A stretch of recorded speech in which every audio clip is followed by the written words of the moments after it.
642. Zaragoza, Nueva Ecija.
So ayun mga utol, magandang araw sa inyong lahat at welcome back dito sa loop natin. So ayan, abangan tayo ng mga pang north natin. Heto na sila dumating. So ang oras natin ay 7:31. So pinawalan sila sa release point kaninang 6:42. Ayan, kinuha nila ng 49 minutes yung Zaragoza. Ayan, Zaragoza Nueva Ecija yung release point Yan, 49 minutes nagdatingan sila. Kakakit ko lang sa loop, sakto. Ngayon pa yung tubig nila, hindi ko pa naigagayak. Meron tayong first 4 birds. Nakasingit na ng training. Gumanda-ganda na yung panahon kahit papano, pero medyo cloudy pa rin. Pero okay naman. Dahil ito na yung mga ibon. So sa release point din kanina, pinawalan yung mga ibon cloudy. Pero ito na yung mga ibon. Nagdatingan naman na sila. 49 minutes nilang kinuha.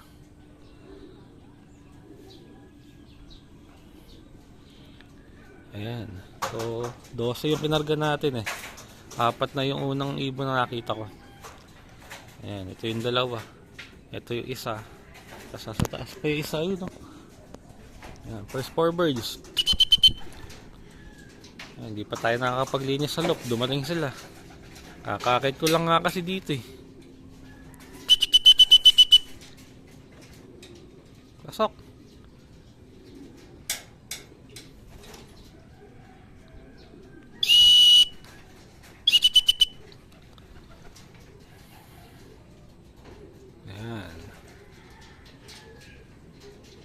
So, sakto 2 weeks nung huling training nila kasi Sunday yung huling training nila last Sunday pa yun So, ngayon, araw ng linggo, ayan, nakapag training San Isidro. Ang distance nito nasa ata 55 kilometer.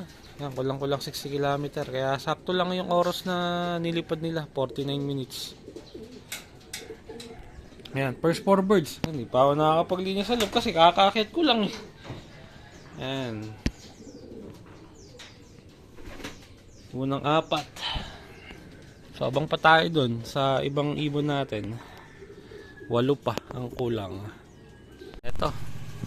5th bird. 5th. 6, 7, saka pang 8. Ayan. 8 na yung pauwi natin. Ito pa. Hindi sa akin. Black check. Kay kuya siguro yun. Ayan, 8, pang 8 ibon. So 8 na, ang kulang na lang ay 4. Ayan. So ayun, meron na kay kuya, 2.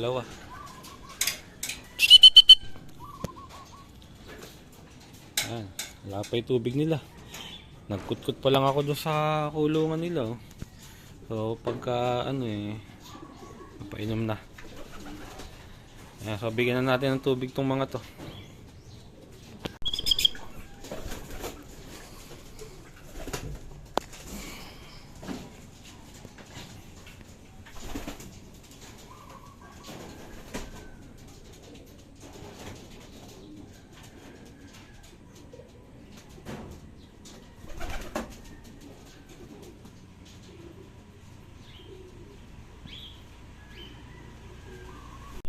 So ayan, yung mga ibon natin, medyo napagod din sila. Ito, may bumaba. Sana. Ayun, sa sulok, pang siyam na ibon natin. So siyam na, 3 na lang ang kulang. Ayan, okay naman yung pauwi natin. Bali yung pangalawang grupo yung unang grupo apat, yung pangalawang grupo apat din. So wala na silang lahat. Tapos ito may dumating na isa. Ayan o. Ayan, pang siyam. So tatlo na lang kulang natin. Ayan, medyo napagod sila. Matagal-tagal nga kasi sila nabakante sa training. Ngayon na lang ulit. Ayan o. Ayan. So ayun, tatlo pa yung aabangan natin. Eto, dalawa meron. Isa lang pala.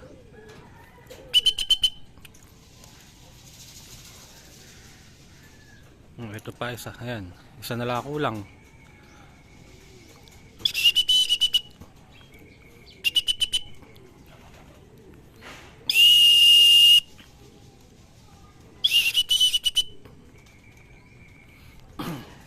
Isa na lang kulang natin yung sino ba? Checkered na hen na nestmate nito, na asawa din niya. Ayan, yung isa natin, yung pang 11. Pang 10 pala. Ito yung nalilit natin lagi nakakaraan eh.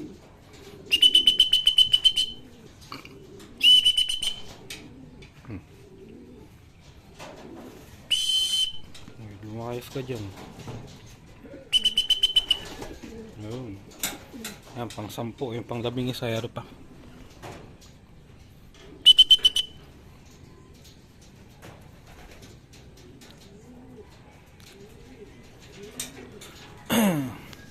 So ayan, 11 na. Isa na lang kulang natin. Checkered hen.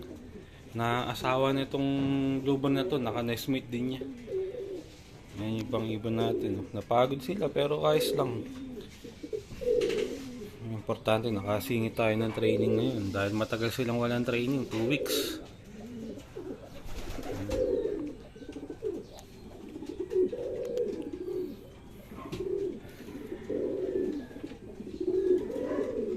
Ayan, ito na yung last bird natin. Ang oras natin ay 7:50. Ayan. Kompleto naman tayo. Buti wala naman na late ng sobra. So, okay naman yung naging training nila ngayon. Ayan, last bird. Pang 12.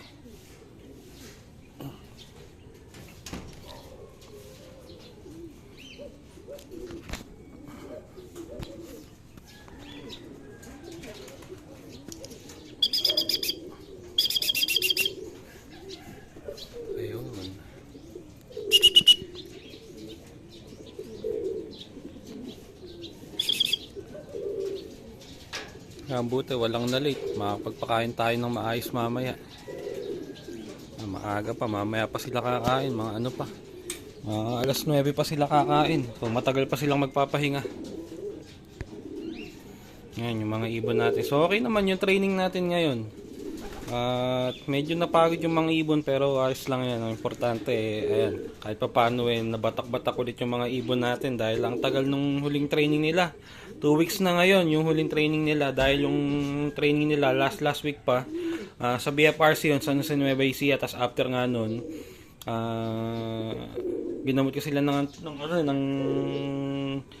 pang eye cold, tapos nag-uulan kaya ayan, nahinto nga yung training nila. So ngayon na lang ulit. So eksakto 2 weeks na ngayong araw. So ayan yung mga ibon natin, pagpapahingahin lang natin at maya maya babalik ako kayo pagkapakainin na natin itong mga to. Ayan, nakapagpakain na ako ng mga ibon natin at tapos na silang kumain. Grits na lang ang kinakain nila ngayon. Ayan, at buti nakasingit tayo ng training ngayon sa mga ibon natin. At okay naman yung naging uwi nila sa training nila kanina sa Zaragoza, Nueva Ecija. Nakumpleto naman tayo at umuwi naman sa tamang oras lahat ng ibon natin. Kaya okay yung naging training natin ngayon. So sana magtuloy-tuloy na yung magandang panahon na ganito para magtuloy-tuloy na rin yung training ng mga ibon. Ayan, matagal na nga silang napahinga din kasi. So 2 weeks na. Kaya ayan, sana okay na yung panahon para maging okay na rin yung training ng mga ibon. Ayan, so ayun mga utol, at hanggang dito na lang yung video natin. Maraming salamat sa panonood at kita-kita na lang ulit tayo sa susunod na video. Maraming salamat mga utol.